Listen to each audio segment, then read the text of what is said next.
Alors, on est à travers le Canada et la terre est un enjeu important dans l'ensemble du Canada, mais ça varie d'une province à l'autre. Alors, pour commencer, alors, si vous voulez mettre dans le chat dans quelle province vous êtes, et aussi, si vous savez, si vous voulez faire la reconnaissance des terres dans le chat, de quel endroit, quel territoire autochtone vous êtes. Si vous voulez mettre ça dans le discuter, le chat, ce serait bien. On verra qui est là, de quelle province, etc. Donc, alors, comment avoir accès aux terres agricoles en utilisant le modèle coopératif?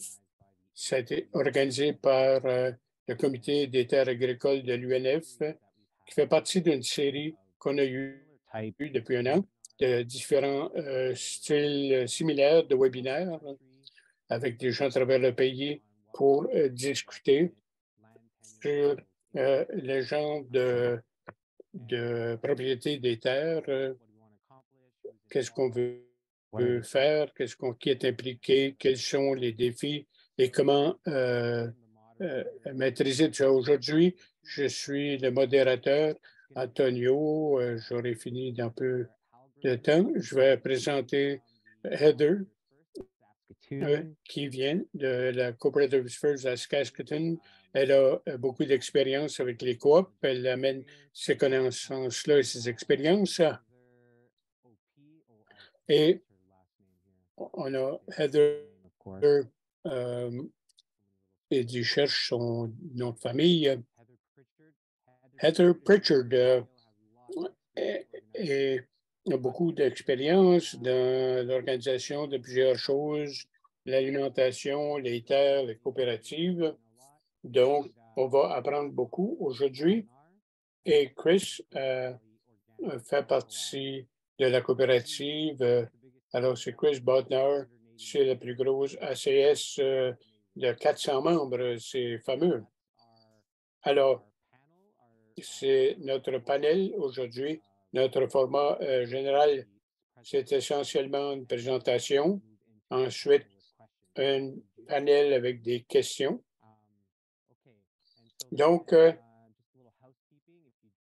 quelques modalités. Si vous avez des questions, mettez-les dans le discuter, le chat. Il y a quelqu'un qui va surveiller ça et on pourra prendre ces questions-là et les mettre dans la foire aux questions. Et l'autre grosse chose, alors, c'est ça, on veut que tout le monde soit bien présent, enlever les distractions. Il y a des gens merveilleux à travers le Canada qui sont passionnés par les coopératives et les terres agricoles. Alors, on veut bien soutenir ce qu'on a ici. Alors, maintenant, je donne la parole à Heather. Merci, je suis ici du territoire 6 à Saskatoon. Je représente les prairies. Aujourd'hui, on a assemblé un panel, mais avant ça, je pense que c'est une bonne idée d'avoir une présentation de chaque de nos panélistes sur chacune de leurs participations. Et maintenant, c'est terre agricole coopérative comme modèle pour être propriétaire de terrain. On a choisi des gens qui ont d'expérience directe avec cela, qui peuvent nous en dire plus. Et je suis ici pour poser des questions. Alors, ceci étant dit, on n'a pas préparé un ordre, mais je vais demander commencer par Heather Pritchard de parler de la coopérative auquel vous participez et la question qu'on veut aborder. Qu'est-ce qu'une coopérative?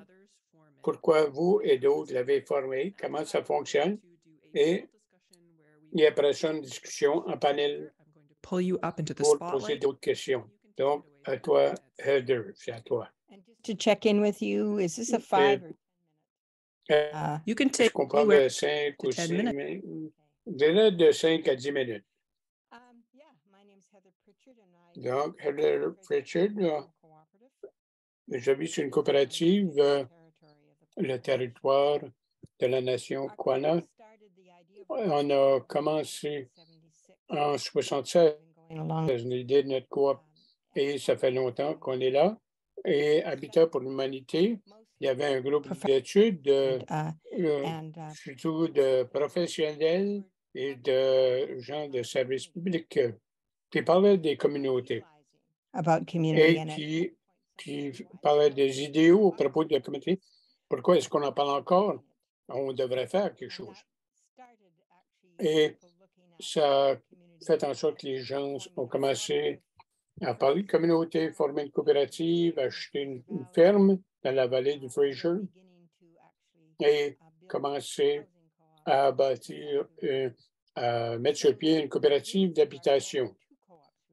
Donc, il y avait deux coopératives, une urbaine, une rurale. Et très tôt, les deux coops avaient comme un chapeau là-dessus, une société alternative, les deux. Ils ont compris qu'il n'y avait pas de fermier. Il y avait un fermier, et il était aveugle, il avait besoin d'appui. Alors, on a commencé à attirer des fermiers, mais on n'est pas allé loin avec la ferme. Jusqu'à moi et Herb Barbalet ont décidé de demander une subvention du gouvernement pour subvenir à nos revenus sur la terre. Et c'est là que ça a commencé, 38 ans passés. Et on a changé ça dans une coopérative. C'est une autre intéressante. La coopérative était surtout alignée avec nos valeurs. Et c'est quelque chose qu'on pouvait incorporer plus de gens. Là, présentement, sur notre ferme, il y a la coopérative qui est la communauté et qui est propriétaire du terrain, qui a le titre de propriété, et il y a une coopérative qui en fait de l'agriculture, une coopérative de travailleurs. Donc, avec la fondation de ces deux coopératives, on se considère comme une communauté. C'est partagé sur la terre partagée. Et je veux ajouter à cela, dans le travail que j'ai fait avec les gens ruraux et urbains, et en voyant la valeur et le besoin pour une fiducie foncière, on a formé la coopérative, la Foodlands Coop de Colombie-Britannique. Et c'est là, quand vous me dites, parlez-moi de votre coop, et je me dis, lequel des deux coops vous parlez? Ce sont les trois clés. Qui est propriétaire de la terre, celle qui fait l'agriculture et le réseau communautaire qui appuie pour obtenir des terres, pour aider la communauté locale en matière de sécurité alimentaire. Et avant de quitter, on s'appelle Foodlands parce que pour organiser une fiducie foncière, on a eu beaucoup de feedback des Autochtones avec qui on travaillait. Et je présentais ça sur la conférence. Il y avait beaucoup de rage, de colère. Quand on parle d'agriculture, c'est pas juste la terre qu'on cultive, mais la terre qui nous fournit la terre, la nourriture et les médicaments, les médecines. Et cette pratique-là doit être respectée, reconnue, et il y a une synergie là-dedans entre ce qu'on fait pour cultiver la nourriture et pour aussi reconnaître la nourriture qui est déjà là. Alors, on pourra y revenir. Je vais arrêter là pour tout de suite. Merci, Heather. Je suis bien content. L'attention, l'agriculture, les coopératives peuvent jouer différents rôles. De la production, l'emploi, la propriété des terres. Et notre sujet principal, c'est la propriété des terres, mais il y a plusieurs manières qu'on peut appliquer la propriété par les coopératives et les bienfaits pour l'agriculture. Différents résultats pour différentes personnes. Alors, merci beaucoup, Heather. Maintenant, je vais aller Je vais aller à Chris. Bon, bonjour Chris, je t'ai trouvé. Alors, une courte présentation de toi, de la coopérative auquel tu participes, décrire ce qu'elle est et pourquoi tu faisais partie de cela, comment ça fonctionne, de 5 à 10 minutes. La parole est à toi. Je veux remarquer que je n'étais pas impliqué dans la formation de notre coopérative. Je suis arrivé par la suite et l'histoire, la coopérative s'est formée en 98, presque 24 ans maintenant, et qu'on a la terre. Elle s'est formée suite, c'est que les anciens propriétaires faisaient de la biologie, étaient impliqués avec le marché fermier là-bas, la valeur de la terre. Alors, on est à Abbotsford, on est sur la plaine inondable de la rivière Fraser, donc c'est de la terre très riche.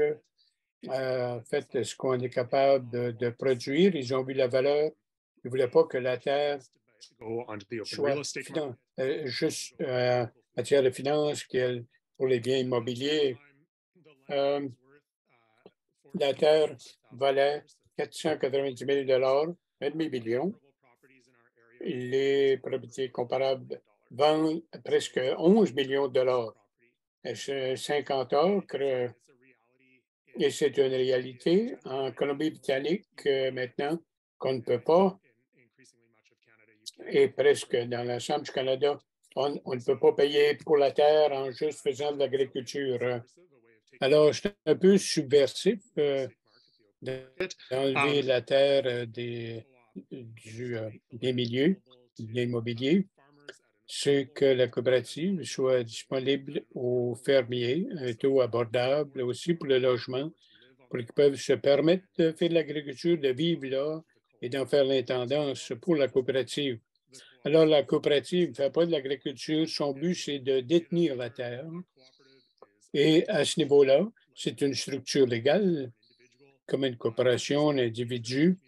C'est une communauté d'intérêt qui se rassemble avec la mission. L'autre chose à mentionner avec le statut de notre coopérative, si tu ne te déclares pas comme une coopérative de services communautaires, on s'est déclaré qu'une coopérative but de services communautaires, donc il est à but non lucratif, donc il n'y a pas de retour financier sur l'investissement.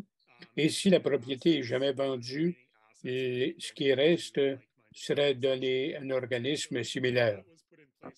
Ça a été mis en place comme incitatif pour les prochaines générations de ne pas vendre la ferme.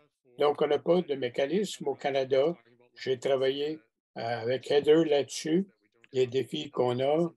On n'a pas de mécanisme comme à but non lucratif. Alors, l'agent du revenu est sensible là-dessus.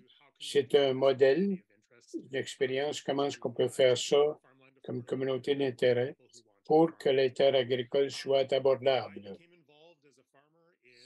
Je me suis impliqué comme fermier en 2007. Alors, un peu plus d'une décennie de la propriété, mon mentorat était par des anciens fermiers qui prenaient leur retraite. Moi-même et un partenaire, on a été, le mentorat était fait par l'ancien fermier et pour vivre ici, il faut être membre de la coop. C'est une part de 5 000 $. C'est un petit investissement pour avoir accès à la terre. Et on a la ressource primaire pour la coopérative sur base annuelle. Les taux qu'on paye, c'est ce qui paye l'opération de la coop pour être propriété, taxes foncières, entretien, etc. Il y a 2 fermes maintenant qui exploitent la propriété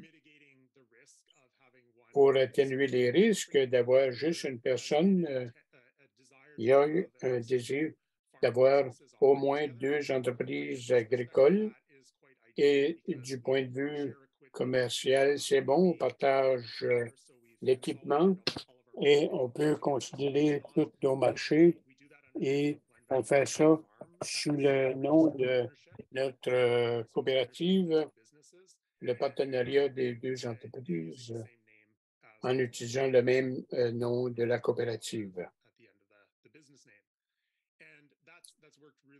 Ça a fonctionné très bien pour nous.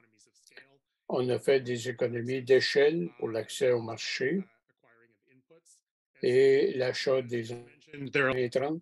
Et comme on a mentionné, il y a plusieurs intersections entre la Terre et des activités sur la Terre et ça va dans différentes directions. Et la fonction comme telle de la coopérative, c'est d'être propriétaire de la terre et d'en faire une bonne intendance. Je vérifie mes notes. Une coupe d'autres détails. On a 45 actionnaires qui ont des parts dans la ferme. Et il y a des défis. Présentement, on a dans la 70 ans, 80 ans.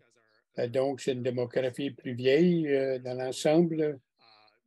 24 ans passés, ils étaient des professionnels en fin de carrière. Ils ont vu ça comme opportunité. Et on a quelques personnes qui se sont joints, qui se joignent régulièrement et ils nous donnent qui vont donner leur part après leur décès. Et on a donc un groupe pas mal stable de 45 individus. Merci. Alors, restez à l'écoute. Chris va rester là. Heather arrive et je vais le mettre là aussi. Donc, on va dans la discussion en panel, poser d'autres questions. Moi, je vais poser des questions.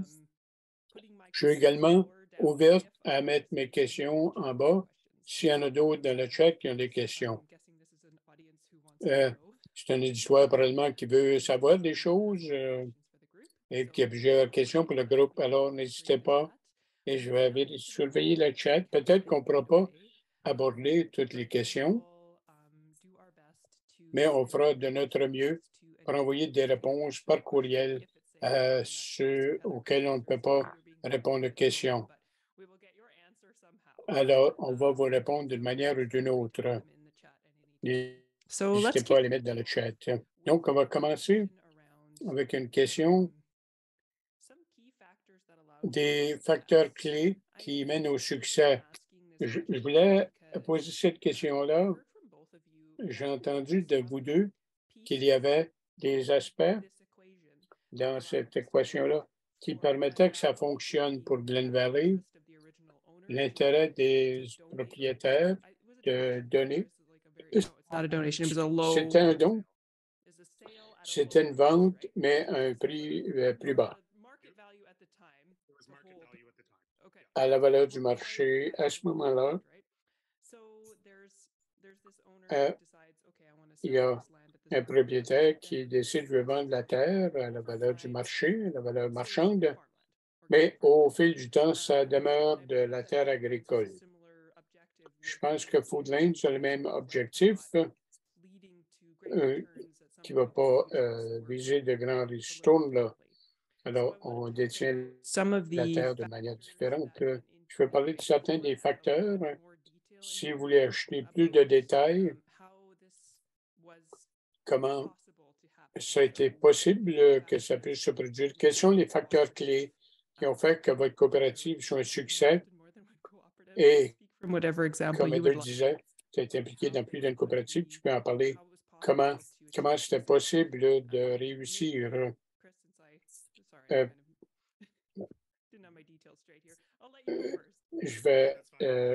Chris va d'abord. La ferme a été vendue à la valeur marchande. C'était un jeune couple. Il y avait l'appui de la famille. Donc, la famille ne voulait pas abandonner. Il voulait le retour en matière d'argent, mais Quand je pense à ce qui a fonctionné dans notre scénario, est-ce qu'on pourrait le refaire aujourd'hui? C'est un défi. Quand on veut rassembler assez de gens pour mettre 5 000 c'est un peu le plafond pour les coopératives en Colombie-Britannique avant d'être surveillés par la Security Commission. Alors, combien ça prendrait de gens à 5 000 pour mettre du capital là-dedans? Alors, c'est un plus grand défi. Alors, les choses à ce moment-là qui se sont produites, l'intérêt des propriétaires et la communauté d'intérêt des individus, surtout des professionnels en fin de carrière.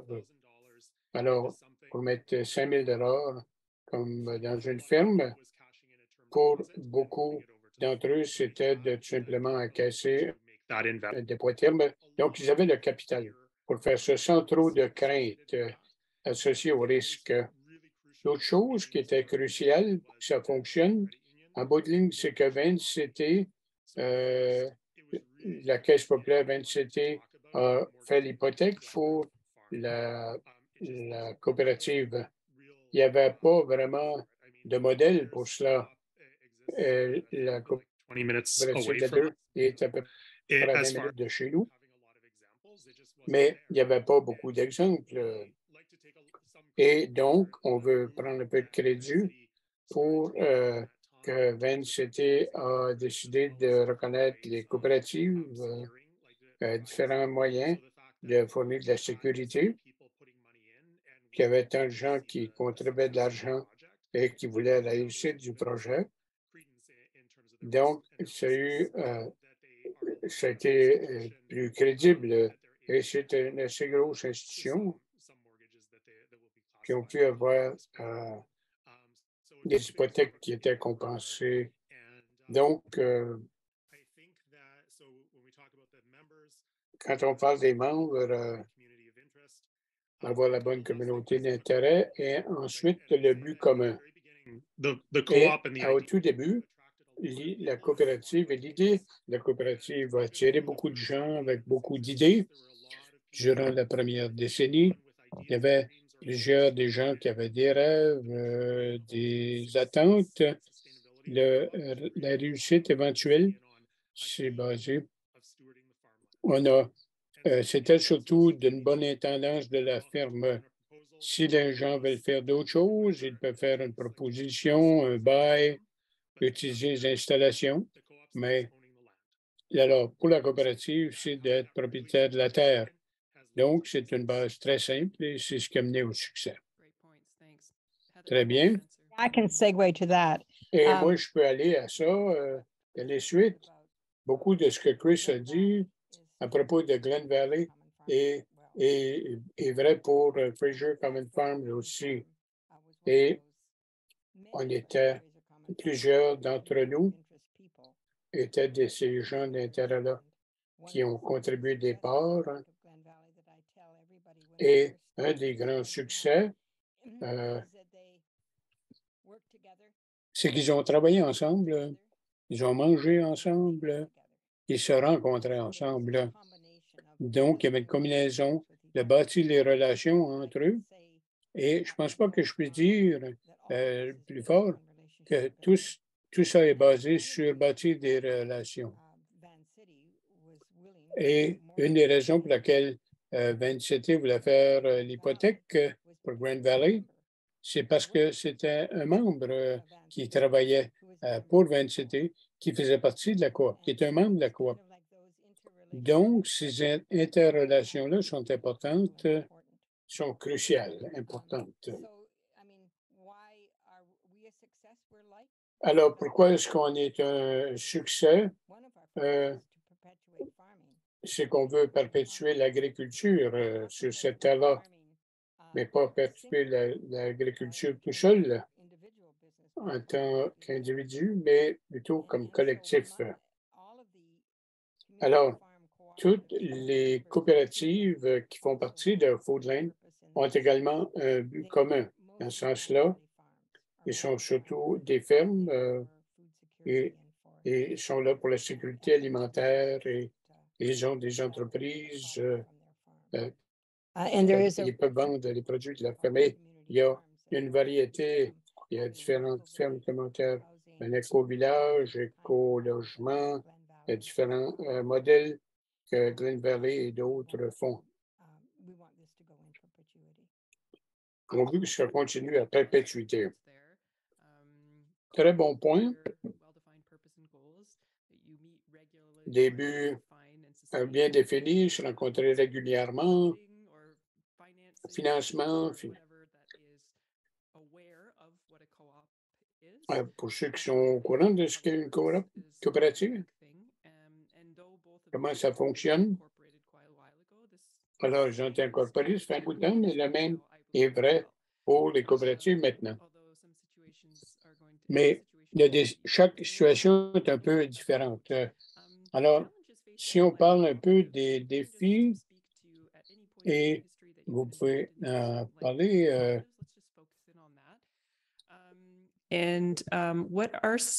Quels sont certains des défis auxquels vous faites face? Quelles sont les démarches pour atténuer? Veux-tu commencer à deux? Je pense que Chris le dit clairement dans sa présentation. Le gros défi en Colombie-Britannique, c'est le coût de la terre. Ce n'est pas abordable. Les autres défis, c'est que même Foodland est allé à l'Agence des revenus pour avoir le statut de but non lucratif a été refusé. Le gouvernement canadien ne voit pas la sécurité alimentaire comme un but, même si on a 30 fiducies foncières en Colombie-Britannique, il y a seulement une qui est propriétaire et ils sont dans la même situation difficile d'avoir de la terre qu'il faut qu'ils produisent de la nourriture pour la communauté d'une manière qui n'est pas dans le modèle économique. Donc, une des façons de contourner ça, et on a travaillé là-dessus, c'est de trouver des organismes de bienfaisance dont les objectifs sont d'avoir une opération agricole sur la terre. Alors, quand j'ai travaillé avec Farm Folk, City Folk, on a utilisé Low Brenner pour, je ne sais pas si je comprends bien le nom, là, c'est comme ça. C'est de s'aligner avec un OBSL, mais il faut avoir le même but qui s'aligne avec l'agriculture. On a fait une autre dans la vallée d'Okanagan qui était similaire, quelqu'un qui voulait donner de la terre et on espérait que Foodland pourrait prendre cette terre-là, mais sans l'OBSL, on ne pouvait pas. Donc, le projet Okanagan, on a convaincu eux et le propriétaire qui prendraient cette terre-là en fiducie et qu'ils auraient des buts similaires. Donc, si on pourrait avoir le statut d'OBSL ou autre, une fondation pour avoir le statut de donner. On sait qu'il y a plusieurs qui donneraient des terres. Alors, peut-être en partie pour réduire le coût et faire le genre de coopérative qu'on fait là. Il semble y avoir le nombre magique de 500 000. On pourrait peut-être même ajouter un petit peu plus, être capable d'acheter. Quand tu parles de 6 000 à 7 000 50 heures, nous autres, on a 60 heures c'est ou même moins, on ne peut pas se permettre d'acheter de la terre. L'autre défi d'avoir des jeunes fermiers, c'est on a jeunes agraires qui veulent bien, qui veulent commencer des opérations agricoles et on peut former des coopératives. Je travaille avec plusieurs pour former des coopératives.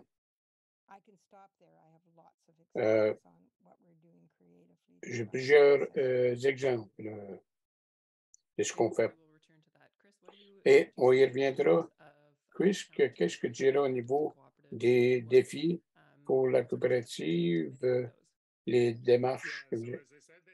Comme j'ai dit, les membres vieillissants a été un défi. C'est toujours un bénéfice quand on a des problèmes, des défis et des questions.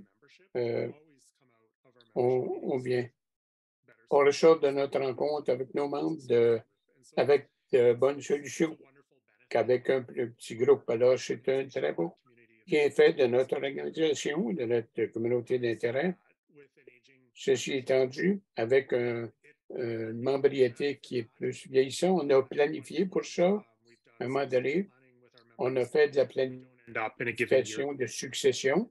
On ne peut pas aboutir avec s'il y a plusieurs successions qui essayent de vendre leur part. Mais le 25 ans passé, c'est qu'on voulait sauvegarder la ferme. Et ensuite, la ferme a été sauvée. Alors, c'est comme si tu vends de la membriété avec la même urgence. Alors, on s'est dit comme organisation, est-ce qu'on peut acheter plus de terre? On a dit, comment est-ce qu'on peut supporter d'autres organisations pour faire ça? Et c'est également les autres défis, c'est d'avoir des gens sur la terre, des fermiers qui sont bien appuyés pour faire leur propre travail en agriculture, mais la gestion au jour le jour de qu'est-ce qui se passe. Il y a beaucoup à faire. Alors, il faut qu'il y ait des gens qui donnent de l'appui. Un autre aspect, la réalité, comme Heather dit, c'est de bâtir les relations. C'est un problème pour n'importe quel type de ferme. On parle de relations interpersonnelles sur une ferme agricole. Il y a une génération qui ne veut pas passer le contrôle à l'autre génération ou qui va contrôler les finances. Toutes ces choses-là sont présentes dans toute forme de structure fermière. Il y a des journées, comme disait Heather, on vit proche, il y a des jours qu'on ne veut pas se voir. On a des conflits. Donc, on a utilisé notre membriété des actionnaires. On a eu des rencontres avec nos gens hors ferme pour aider la résolution de conflits. Et ça a été fantastique avec les gens qu'on a. Les autres défis, en tant que coopérative foncière, présentement, avec la conformité au règlement, la province vient de passer une nouvelle loi sur la transparence de la propriété des terres. Ça a pris tellement d'heures de temps de bénévoles pour se confirmer avec cette nouvelle réglementation. Ils veulent empêcher le blanchiment d'argent, mais en tant que coopérative, il n'y a pas de disposition dans la législation pour les coopératives. Alors, on est embarqué là-dedans. Alors, on essaye de s'occuper des frais juridiques, expliquer aux gens pourquoi il faut qu'ils nous donnent le numéro d'assurance sociale. Le ministère des Forêts fait creuser les fossés. On a le 6e mois de faire examiner notre demande d'application. Donc, ça prend un niveau d'expertise. Tu as la famille, l'entreprise, la coopérative et tous les autres facteurs. Et des fois, ça nous dépasse. Le dernier défi à cela, en tant qu'organisation, qui a des partenaires non fermiers, c'est important que les gens viennent vivre leurs rêves de manière intermédiaire. Il faut séparer.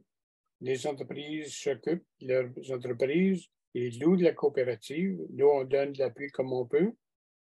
La seule condition qu'on a, c'est quand on s'occupe de la ferme, c'est qu'on retienne la certification bio. Ça, c'est une stipulation importante pour les membres et c'est quelque chose qu'il faut respecter. Mais autrement, s'il faut faire ceci ou cela, vous devriez faire cela, faire de l'école et cela, ça devient fou. Environ 12 ans après la fondation, c'était comme passer, entrer en puberté, il fallait maturer rapidement.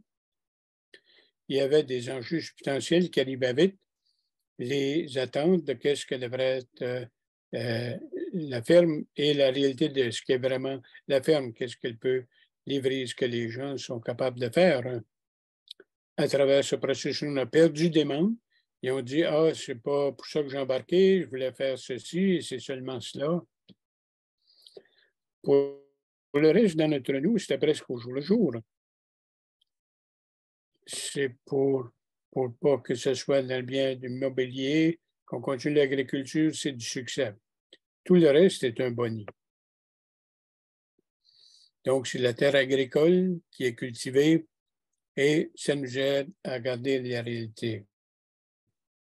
Et maintenant, on a la clarté qui attire les membres qui sont intéressés et ça donne des attentes claires. Et c'est comme ça qu'on a réglé ces enjeux-là. On a certains des mêmes enjeux, certains sont différents. Notre coopérative est plus vieille que Glen Valley. Les parts étaient moins chères. On n'est pas en danger que les gens retirent leurs parts. Ils ne veulent pas parce qu'il n'y a pas beaucoup d'argent. Ça ne nous a pas affecté. Mais donc, on a une population vieillissante aussi. Notre problème, c'est qu'ils ne sont pas impliqués dans la coopérative en ce moment. On a tout simplement l'agriculture. Donc, l'aspect communautaire est ce sur quoi on travaille maintenant.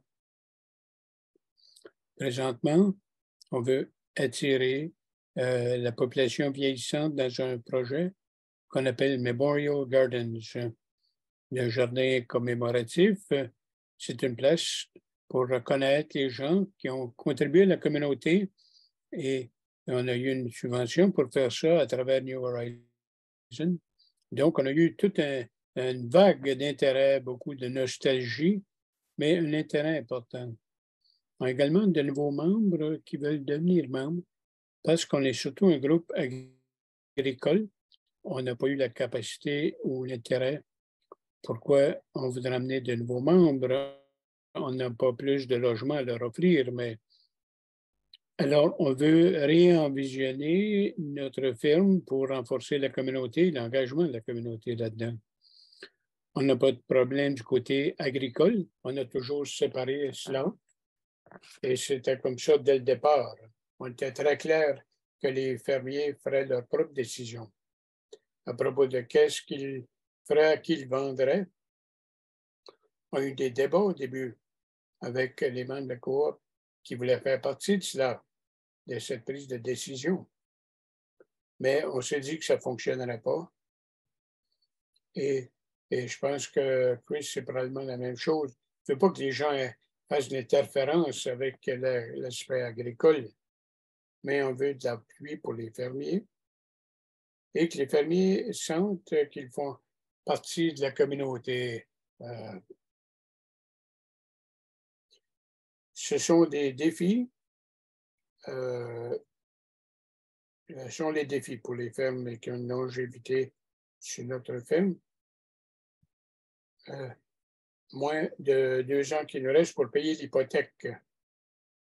Et donc, on va maintenant se pencher sur de quoi a l'air l'avenir. Et Green Valley, le sol est très fertile. Le nôtre était classe 4 en plus. Donc, le processus de régénérer le sol, et il y avait beaucoup d'arbres. Donc, on a un montant limité de terre qu'on pouvait cultiver. Sans savoir l'appui de la communauté et dire on peut ajouter de la valeur à cela, on peut amener les gens à cela. Et il a dit que la COVID nous a frappé au ventre. Tout ce qu'on avait fait pour amener la communauté, les tables rondes, les ateliers. On a 2 célébrations par année, ça a été mis de côté. Les gens qui étaient seulement les gens qui vivaient là, ne pouvaient pas ouvrir, et que ce soit dans une place pour contempler ou récréation, apprendre, célébrer, c'est quelque chose sur lequel il faut travailler maintenant. Les nouvelles fermes qui commencent, ils travaillent là-dessus dès le départ. C'est mon conseil. Il faut trouver des moyens de bâtir des relations et on ne fait pas la chose, bien, soit agriculture, communauté, mais c'est une dynamique qu'il faut éviter. Il faut aborder tous les deux en même temps. Ce n'est pas l'un ou l'autre, c'est les deux en même temps. C'est l'agriculture et la communauté et l'engagement de la communauté. Et ça appuie l'agriculture. Le logement abordable est beaucoup. Ça, c'est un gros défi pour la plupart de nos fermes aussi. Surtout dans ALR, le logement, ça fait partie de la dynamique. Si vous ne participez pas à l'agriculture, pouvez-vous vivre sur la ferme? Moi, je suis retiré de l'agriculture et je continue à vivre sur la ferme. Et j'ai une valeur très forte que l'agriculture, c'est du berceau à la tombe. C'est quelque chose qu'il faut accommoder durant la vie des personnes qui sont dévouées à faire en sorte que ces fermes-là vont fonctionner. Et je vais arrêter là. Merci, Heather. J'ai une question qui n'est pas sur nos notes. Je dis, préparez-vous pour... je ne peux pas le contrôler. C'est une question à propos de votre motivation personnelle pour vous joindre aux coopératives. Je pose la question. C'est pour avoir une idée de comment vous, en tant que personne, vous avez décidé que les coopératives foncières et tout cela, est-ce qu'il y a un moment donné où vous avez dit, ah bon, je vais aller faire l'agriculture ailleurs ou est-ce que c'est la manière par laquelle je peux avoir l'accès à la terre en ce moment d'une manière abordable? Est-ce qu'il y avait d'autres motivations qui étaient impliquées là-dedans? Je dis, c'est le bon endroit pour moi, Chris. Ma femme et moi, on avait des conversations là-dessus. Comment on a pris la décision, aussi vite qu'on l'a fait pour mes 2 parents venaient étaient fermiers, mais étaient la première génération à quitter la ferme. Donc, de revenir à la ferme, à l'agriculture, n'était pas nécessairement, c'était pas ce que toutes les familles espéraient. On était au point de notre vie qu'on décidait ce qu'on allait faire. J'étais universitaire. Est-ce que je vais prendre un job où il y aura un job disponible, de déménager d'un endroit où je ne veux pas vraiment aller? Je reconnais que j'ai fait un choix à savoir où j'irais à ce moment-là, ou que je ne voulais pas aller comme carrière. On était intéressés à les enjeux alimentaires, la relation avec les gens, les fermiers urbains, ruraux. Un de nos collègues qui a décidé dernièrement chez la coopérative de Heather, c'était d'avoir un mentor, quelqu'un qui voulait faire une transition, qui n'avait pas de plan de succession, de relève, sauf d'aider quelqu'un. C'était un enjeu clé. Sans ça, on n'aurait pas pensé à faire le changement. et l'accès à de la terre abordable, c'était un obstacle plus bas. Il y a quand même un niveau de risque et beaucoup de nos ressources dans ce projet-là pour que ça fonctionne. Il faut faire une constatation de la réalité. Ce n'est pas une solution magique. On a bénéficié de l'appui des membres de la coop. Donc, c'est la bonne opportunité, le bon temps. Et quand je regarde les jeunes qui s'embarquent en agriculture maintenant, ces moments-là sont quand même rares pour ces alignements-là. C'est difficile. Et des fois, j'aimerais dire, voici, prenez ma place, mais je n'ai pas fini encore. C'est un peu comme ça qu'on est arrivé ici. Et mon angle est différent. Chris m'a appelé et m'a dit, Heather, je ne sais pas quoi faire. Je viens de lire le dilemme des membres et je pense que j'ai un appel pour aller faire de l'agriculture. Je suis allé rejoindre Dave McCandless, qui était notre fermier. J'ai dit, Dave, va rencontrer Chris. Il est intéressé à faire de l'agriculture. Et je pense que tout ce que Chris vous dit a découlé de cela. La raison qu'il a dû prendre une décision rapide, parce que le fermier quittait et ils n'avaient pas de plan de relève pour un nouveau fermier, mais sans dire des noms, il y avait quelqu'un qui voulait faire de l'agriculture et qu'il était un bon fermier, mais ils étaient nerveux. Sa relation serait envers la communauté. C'était pas très coopératif. Donc, ils ont lancé l'appel. Chris a répondu.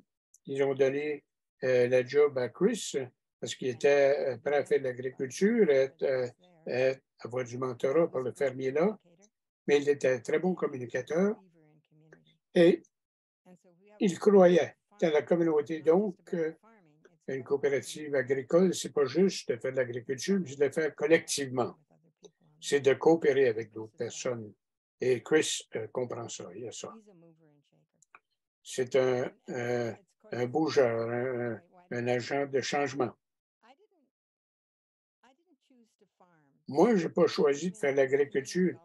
Je suis arrivé dans la communauté alternative. Il y avait une coopérative de logement. Un de mes amis dans la coopérative était entrepreneur. On voulait avoir des entreprises dans lesquelles les coopératives pouvaient participer ou développer. Et on avait une ferme. Et ça faisait du sens de dire comment est-ce qu'on peut que ce soit une entreprise agricole. Et on n'a pas commencé comme coopérative, on a commencé par l'entreprise. On l'a exploité pendant 15 ans, on va décider que nos valeurs s'alignaient avec la coopération. On coopérait beaucoup. Donc, on a décidé de faire la transition, de transférer notre entreprise à une coopérative pour permettre aux gens qui travaillent avec nous d'être copropriétaires. Et comme Chris disait, il y avait le mentor. On a vendu l'entreprise et alors, c'est une grande valeur de reconnaître qu'il faut payer pour les actifs et l'intelligence qui est transférée à nous. Donc, Glorious Organics, la coopérative et alors Glorious Organics Cooperative, on est tous devenus membres de la coopérative ainsi que certains des travailleurs. Ma famille vient également de l'agriculture en Saskatchewan. J'ai essayé de quitter, mais elle dit je ne peux pas. Comme enfant, j'ai passé beaucoup de mon temps sur la ferme familiale et j'étais vraiment attiré à travailler en tant que fermière sur la terre et d'apprendre au fil des décennies. Une dernière question du panel avant qu'on change de vitesse. Ma question,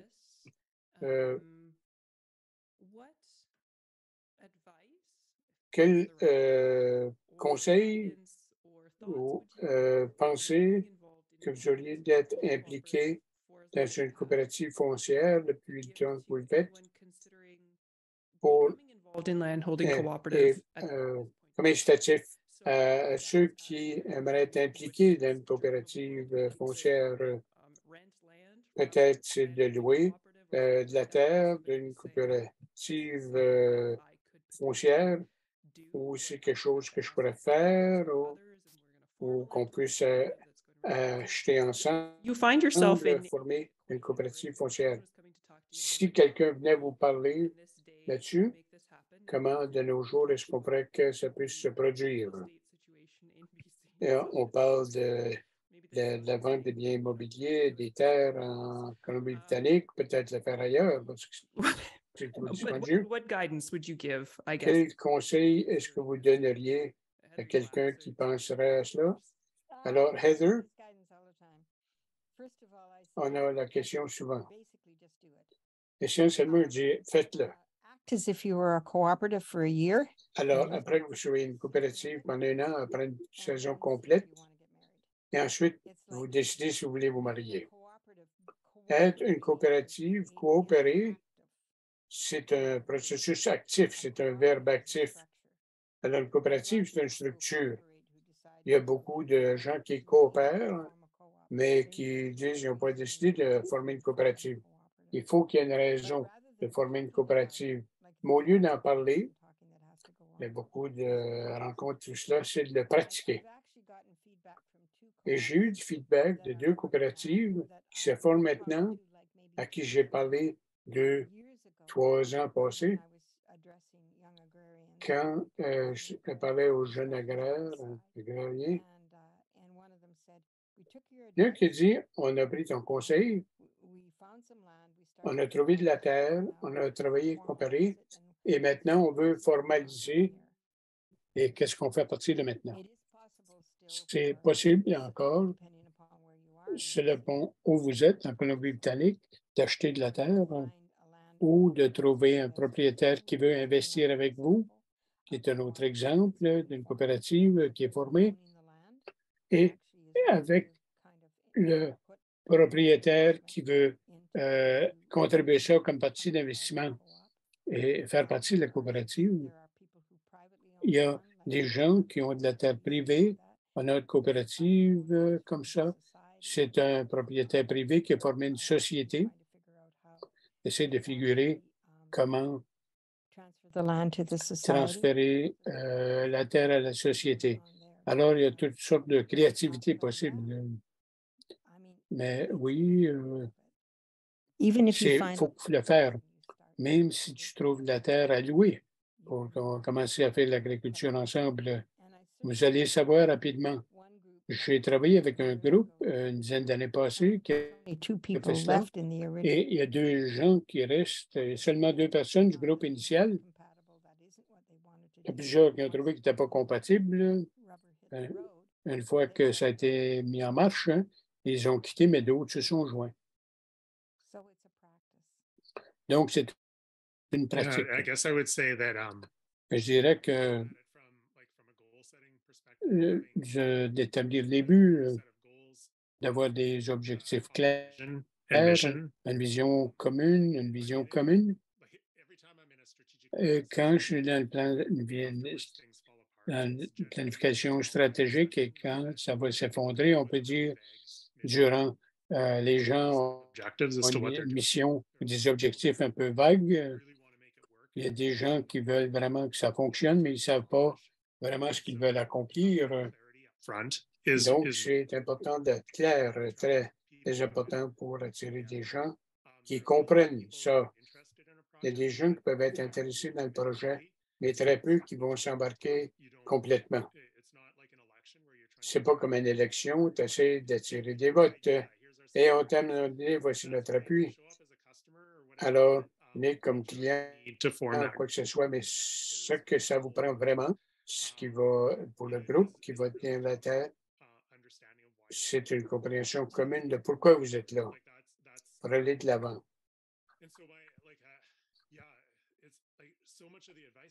Il y a c'est beaucoup de conseils. Après 20 ans de mariage, si tu ne peux pas figurer, va chercher un conseiller.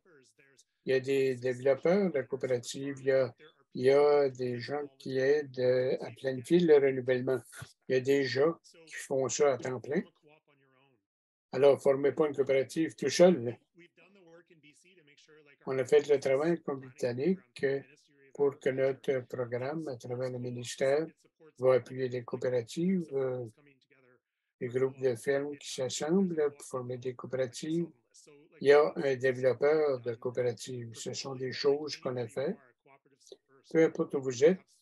Alors, on a de très bonnes ressources maintenant pour les coopératives. Alors, il faut profiter de cela. On n'a pas besoin de tout figurer par soi-même, parce qu'il y en a d'autres qui ont déjà figuré ça. Et il y a beaucoup de modèles, plusieurs lignes directrices à utiliser. Alors, Heather. Alors, on est beaucoup d'accord avec cela. Quand quelqu'un vient me dire je veux former une coopérative, je me tourne et dis reviens quand tu auras un groupe et que tu as un but. Tu ne peux pas former une coopérative tout seul. Si tu n'as personne d'autre avec qui tu travailles, tu n'as même pas le début d'une coopérative.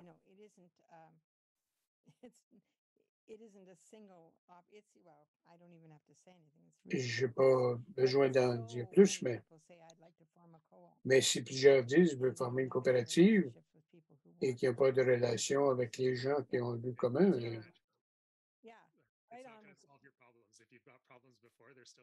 ça ne va pas régler les problèmes. Une anecdote rapide avec mon groupe. Il y avait beaucoup de tensions dans ce groupe-là. Et je suis sorti, je suis revenu.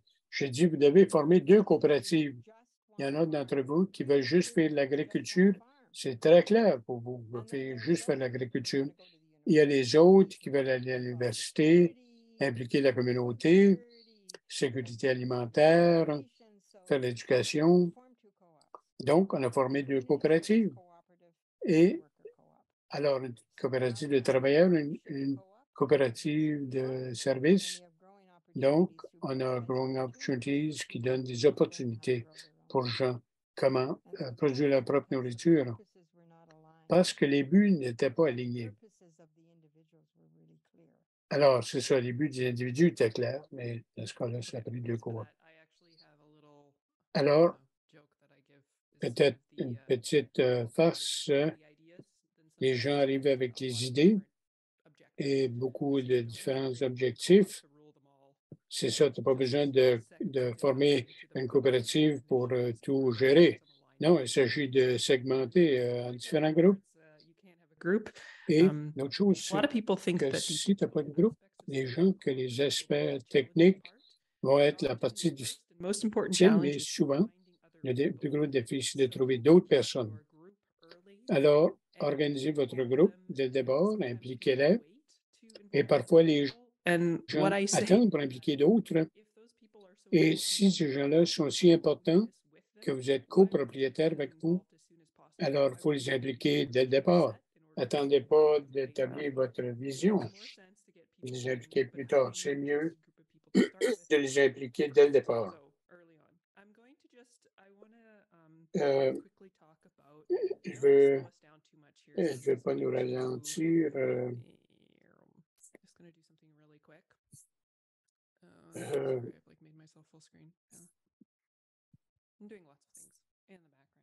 J'essaie de faire plusieurs choses dans les coulisses. Je voulais parler rapidement. Coopérative First, on a parlé des différentes options, d'avoir de l'appui et Corporate First. Si vous travaillez avec nous, c'est bien. Il faut appuyer les coopératives et, et trouver d'autres sortes d'appui, c'est bon aussi. Il y a de l'appui qui existe. Oui, c'est je vais aller chercher ceci. Les options pour l'appui.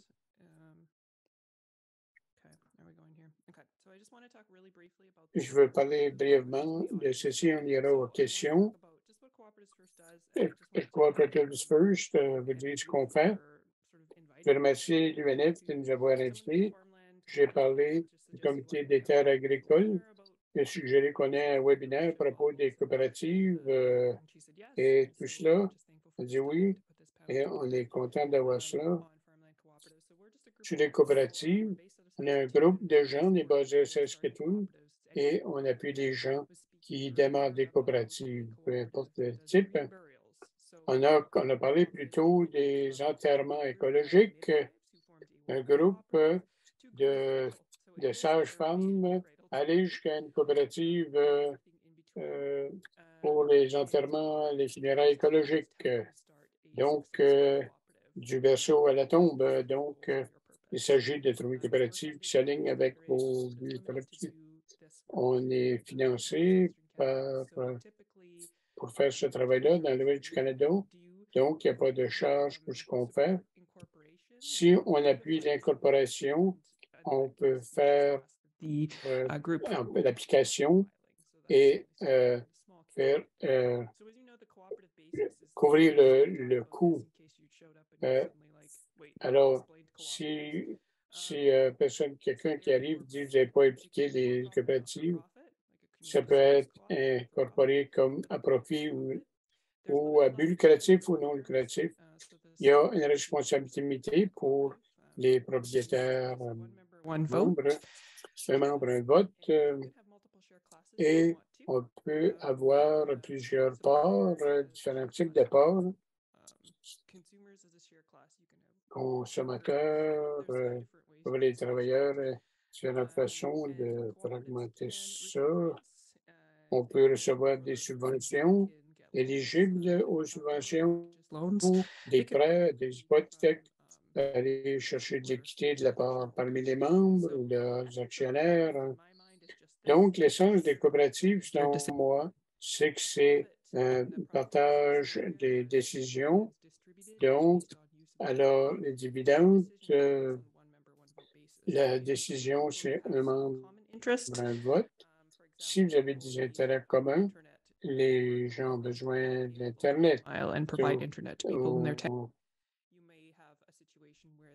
Il peut y avoir une situation où il y a un Internet qui possible d'aller chercher un fournisseur d'Internet. Alors, ça peut faire partie des intérêts communs. Ça peut être une coopérative pour la garde des enfants, des options en matière de logement. Ça peut être un OBSL géré par les parents pour la garde des enfants, la détention de détenir les terres. Alors, nos appuis, ce qu'on fournit, 4 choses qu'on fait avec les groupes. Il y a du travail de design pour aligner, que tout le monde parte sur le même pied. On offre des ateliers pour aligner tout le monde et bâtir un concept. C'est ce que j'essaie de découvrir lors de ces premières rencontres-là. Identifier quel est le contexte avec lequel on peut travailler sur plusieurs idées. Donc, on peut utiliser ça et peut-être limiter ça aux groupes qui ont un intérêt commun. Impliquer tout le monde dans la situation. Ensuite, on peut aider avec l'incorporation. On a fait beaucoup de cela. C'est juste le seul temps qu'ils vont incorporer une entreprise. Ça peut être un petit peu difficile. Donc, on peut donner un coup de main pour créer le document en Colombie-Britannique. J'appelle ça les articles, les règlements.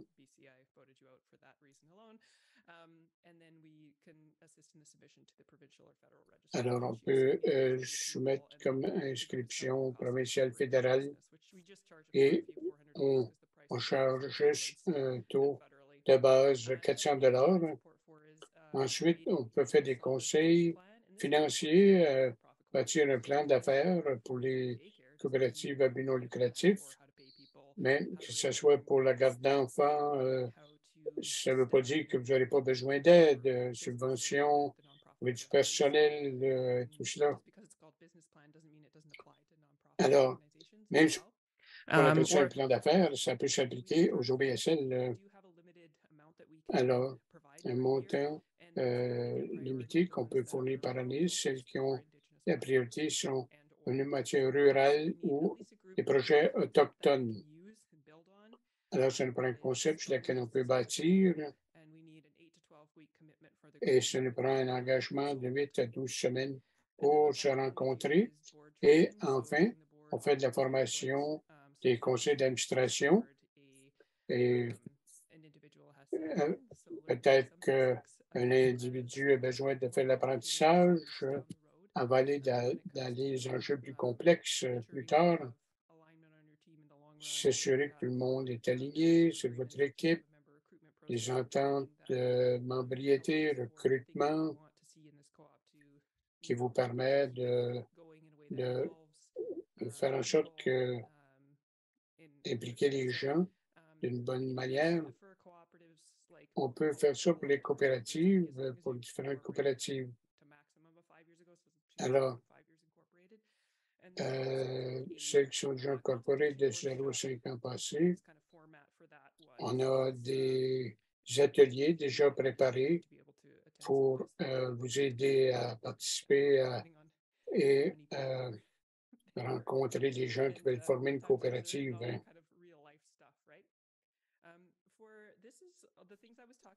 Donc, les choses dont je parlais qui étaient spécifiques, on travaille avec vous au fur et à mesure. On est capable de fournir le service de Colombie-Britannique au Manitoba, dans ces 4 provinces-là. Pour ceux en dehors de cela, on a notre processus est pas mal en ligne. Alors, il n'y a pas de gabarit pour votre province, mais il y a des ressources, les ententes pour les membres, les manuels de politique, et tout cela, c'est disponible sur Cooperator.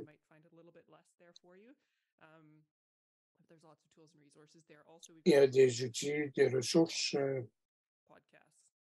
et plusieurs podcasts pour ceux qui veulent écouter.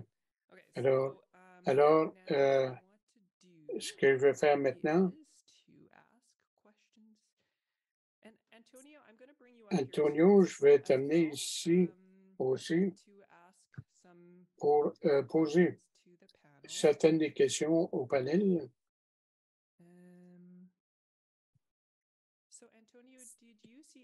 Alors, Antonio, as-tu vu des choses que tu voudrais commencer? Je te mets un peu sur la sellette. Est-ce que tu veux poser une question à partir du chat que tu penses que c'est une bonne façon en environ 15 minutes qui nous reste? Quelques questions? À propos de l'assurance, la responsabilité, logement sur la même terre, est-ce qu'il y a des compagnies d'assurance qui sont conviviales pour les coopératives? Assurance, il y a Cooperators. Je dirais que il y a, au-delà du fournisseur d'assurance qui nous ont aidés, la coopérative et les entreprises ont le même fournisseur d'assurance. Et c'est le cas avec tous les arrangements de terre, couvrir les actifs, responsabilités des entreprises de coopérateurs, le logement aussi. Elle peut offrir des rabais en matière de volume, mais on ne veut pas différentes compagnies d'assurance qu'il faut aller en cours pendant des années. Alors, si tu en as une qui couvre tout, on va supposer qu'ils vont décider qui est à tort. Alors, s'il y a des paiements pour des dommages ou quoi que ce soit. On n'a pas eu à s'en servir jusqu'à présent, mais c'est une considération, une très bonne expérience. Cooperators voulaient s'asseoir, comprendre la situation, et trouver des solutions au lieu de dire « Ah, c'est étrange, on démarre dans un cycle où on ne peut pas de réponse ». On veut s'assurer qu'ils comprennent bien ce que vous faites pour qu'ils vous couvrent bien. Je pense que je ne peux rien ajouter à cela. On utilise Cooperators dans l'ensemble, nous aussi. Ils comprennent bien comment on est différent. C'est quand même compliqué.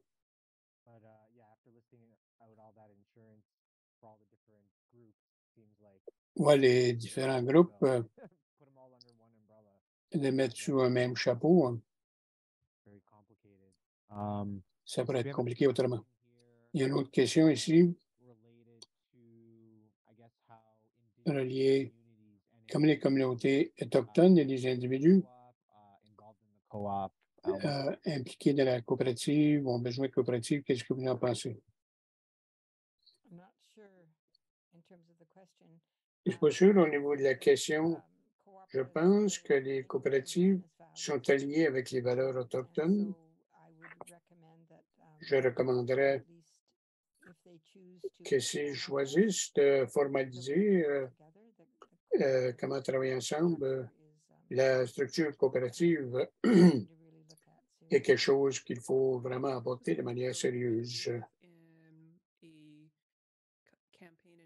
Dans l'initiative des campagnes sur les coopératives, des études de cas pour appuyer les coopératives autochtones à l'ouest du Canada. Je vais mettre le lien dans le discuter pour ceux que ça pourrait intéresser. Chris, as-tu des choses à ajouter? Our local First Nation has Notre Première Nation locale, comme plusieurs parties au Canada, il y a des relations plutôt tendues avec les communautés. Des fois, il y a des opportunités, des discussions qui se produisent dans d'autres secteurs. On met l'accent d'appuyer des initiatives, des choses qui sont différentes pour elles. Et ça a été une longue discussion dans la coopérative. Une des questions, c'est qu'on fait de l'intendance des terres. On veut la restaurer. Pour quels objectifs? Il y a peut-être une stratégie de relève, un protocole pour retour des terres. Ce n'est pas quelque chose qu'on a figuré déjà. Oui, on a des contacts sur une base individuelle avec certains individus qui font partie des nations locales ici. I think we're in a lot of ways in a very similar trajectory of it. On est dans une trajectoire similaire pour reconnaître la réconciliation. Qu'est-ce que ça signifie? Que le fait qu'on est plus ignorant qu'on devrait l'être à la lumière de ce qu'on vient d'apprendre des dernières années. Et avec Foodlands, on s'est engagé à décoloniser comme structure et le long du chemin, c'est un cheminement.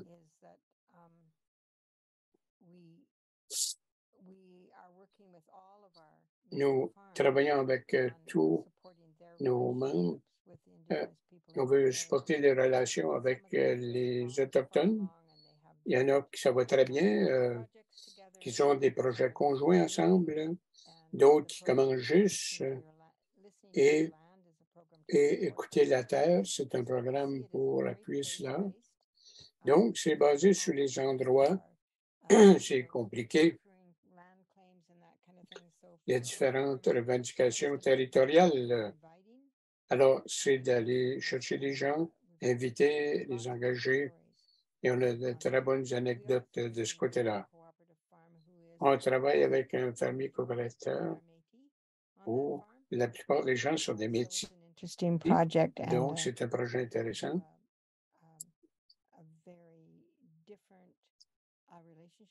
Ils ont une relation très différente à la terre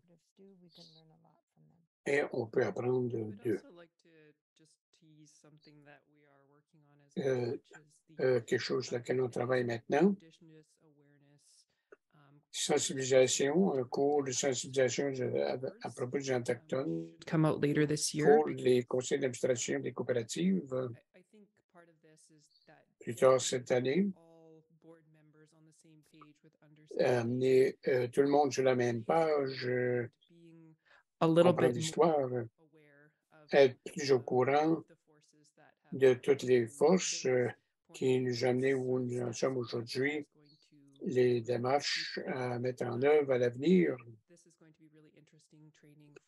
Donc, ça va être intéressant. Donc, je n'ai pas de lien là-dessus, malheureusement, mais je suis très enthousiaste que ça s'en vient. Je pense qu'on vise le mois de mars. De plus, la majorité des membres coopératifs se gouvernent et Foodlands envolé par une structure de gouvernance sociocratique s'aligner avec les coopératives. Il pourrait y avoir des changements à faire, mais on donne de l'appui pour les coopératives qui veulent faire de la sociocratie. Et je voulais poser la question, à savoir, c'est une conversion controversée. Quelles sont vos relations, les efforts que vous avez faits ou que vous avez vu d'autres faire pour demander de l'aide, des politiques favorables de la part des gouvernements locaux, mais je vais appliquer ça même municipal, local, régional, provincial, fédéral, autochtone. On a parlé de statut de l'OBSL, d'organisme à but sans non lucratif. Si vous avez un monde parfait, une bonne relation, vous travaillez avec vous, qu'est-ce que vous feriez en Colombie-Britannique? Mon expérience depuis 5 ans a été positive de travailler avec le personnel du ministère de l'Agriculture. Mon autre chapeau, c'est que je suis membre du CA de l'Association des coopératives. Alors, il s'agit d'articuler des demandes claires au gouvernement et ça a été réussi. La chose clé, il faut, quand on approche le gouvernement, c'est qu'est-ce que vous apportez comme solution politique probable. Si vous avez une demande claire qui est conforme à quelque chose qui existe, pour le monde s'assurer que les coopératives agricoles se qualifiaient pour le financement qui était disponible. Et quand le gouvernement prévoit des ressources qui n'excluent pas les coopératives comme entreprises. Alors, il faut rappeler cela.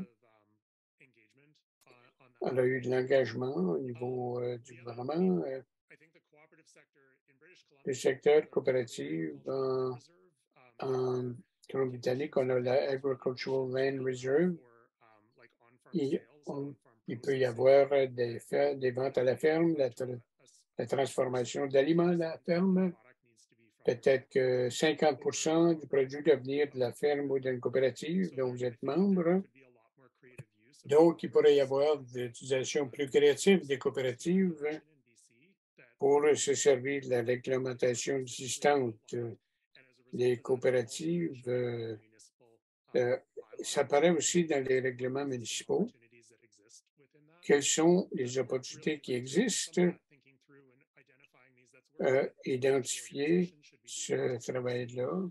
Il faut voir quelles sont les opportunités. Parfois, c'est une question d'individus qui ont été conseillés par le bureau provincial où ils doivent aller. C'est pas réaliste de s'attendre que le gouvernement va mettre de l'argent pour acheter de la terre agricole. Le ministère est tellement petit comparé au reste du gouvernement. Les ressources sont tellement limitées. Et je crains ce que serait le backlash si le gouvernement voulait participer aux enchères pour acheter des terres. Donc, où est-ce que le gouvernement dépense son argent? Le bienfait des coopératives, à bout de ligne, c'est on peut participer de politique avec le gouvernement. C'est un véhicule qui nous permet de prendre contrôle de la situation, d'amener des gens ensemble. On ne s'attend pas que le gouvernement va faire ça pour nous.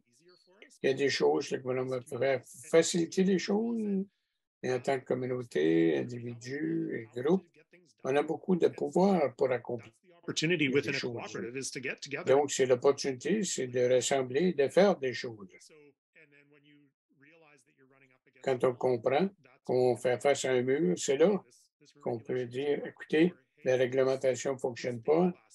Pensez à nous en tant que coopérative quand vous écrivez la législation. Sans ça, on est tous mis dans le même panier avec les entreprises commerciales. Mon expérience a été positive du côté de la réception qu'on a vécue. Trouver le bon personnel municipal, et quand tu poses la question, ils vont dire, dites-nous pas trop ce que vous faites, mais on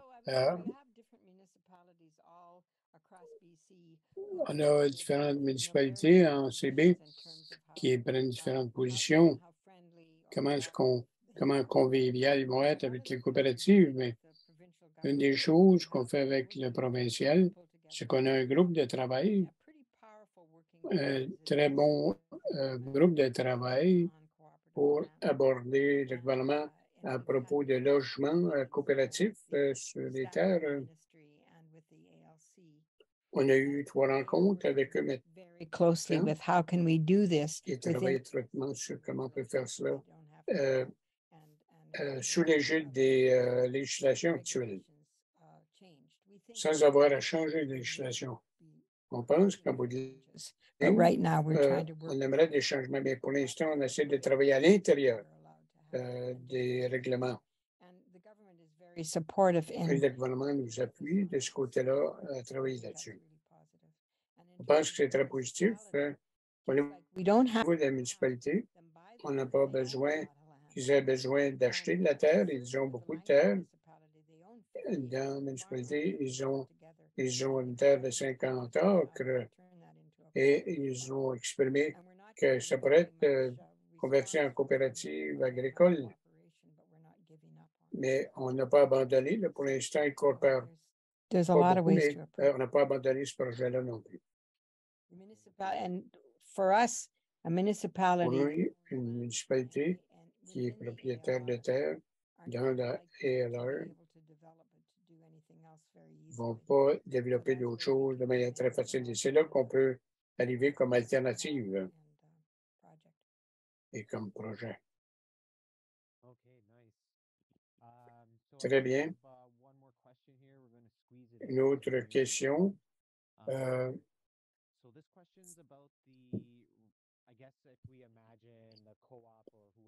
Si on imagine une coopérative qui est propriétaire du terrain, qu'est-ce qu'on peut faire pour que ce soit accueillant pour les fermiers, pour les attirer à travailler sur la terre? Est-ce que ça vous fait du sens? Hein? Alors, dans un cas, c'est une ferme familiale, mais ça pourrait être une coopérative qui est propriétaire ou une ferme familiale, le gros qui contrôle la terre, qu'est-ce qu'il peut faire pour rendre ça plus accueillant pour les fermiers qui pourraient être intéressés à venir utiliser la terre? J'ai une réponse. Je dirais le groupe Young Agrarians, ils sont organisés à travers le Canada. Les jeunes agriculteurs, on a beaucoup d'expérience, les bails, tout cela. Et ils aident à la fois le propriétaire de la terre et les fermiers. Donc, il y aurait des attentes. Les attentes qui seraient réciproques. Et il faut que ce soit clair. La clarté est très importante au niveau des attentes. Qui est responsable pour quoi?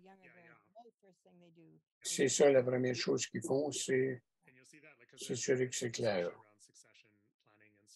La discussion sur le renouvellement, la succession, c'est de mettre sur la table tout ce que les gens veulent, de l'entente et voir si ça fonctionne. Ce n'est pas juste de signer une entente, mais de développer une entente qui va fonctionner pour tout le monde. Et j'entends souvent, les gens veulent l'accès. Ah, c'est beaucoup de compost, on n'est pas là-dedans. Et c'est quoi le plastique qu'il y a là? Alors, il faut déterminer des paramètres sur l'utilisation. Quels sont les points, les stresseurs? L'autre chose ajoutée qui n'a pas été soulevée, notre modèle, ça prend un peu d'idéalisme et on n'a pas d'équité dans la terre basée sur la structure. Et il faut comprendre la vulnérabilité, c'est une différence de pouvoir. Qui est propriétaire pour ceux qui ont accès à la terre, l'accès abordable au logement sur la terre. On a un condo en ville qui est notre pied à terre, là, pour notre plan de succession quand on aura fini de faire de l'agriculture là-bas. Et c'est une autre réalité.